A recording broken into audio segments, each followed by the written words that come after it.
I'm Graham Hughes and I'm a photographer from London, and I shoot sport, outdoor, lifestyle work, mainly for advertising clients, but I still shoot some editorial work for the Times newspaper and the Sunday Times magazine.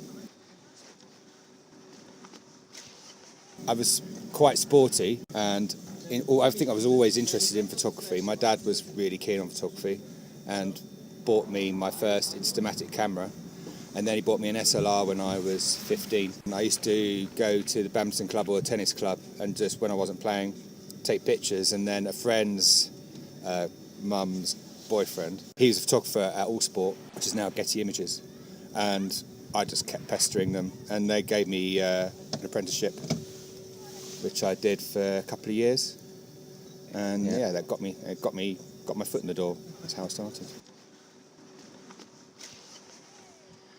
I kind of had the door open to sport, and I kind of went through that.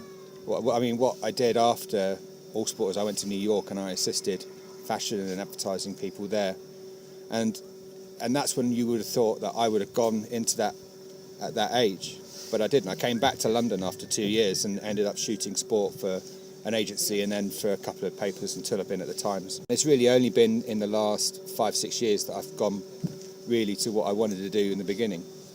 But you know, without the experience of everything I've done, I wouldn't be the photographer I am today.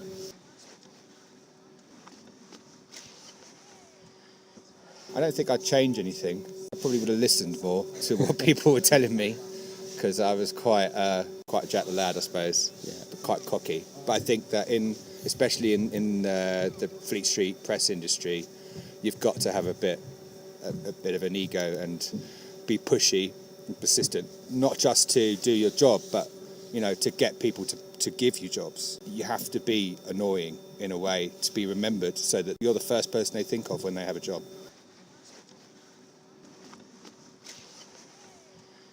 Yeah, starting out, I don't envy people trying to start out now, because the equipment is so expensive. And the key to good sports photography is to shoot all the time. So it's a catch-22. I was really lucky that I met a sports photographer who lent me equipment to start off with, and then I saved up money and then bought piece by piece. I would try and shoot photographs of things that have more atmosphere. So you've got this amazing vista. If you've got a skier that small in it and he's got a nice trail of powder from him, get a great shot with the mountain and the sun bursting through the back. That's what I would say to people, is to try to take real photographs and not to try and shoot the stock stuff that you see pretty much all the time. You've got to have an eye in this game, and so that's the best way to show it. But I know a lot of photographers who would say don't get into this industry. It is quite tough, but it's good for the people who do stick with it. I love what I do, and I travel the world, and people pay me to travel the world, and I get to see incredible things and meet incredible people. So I wouldn't change that for anything. Cool.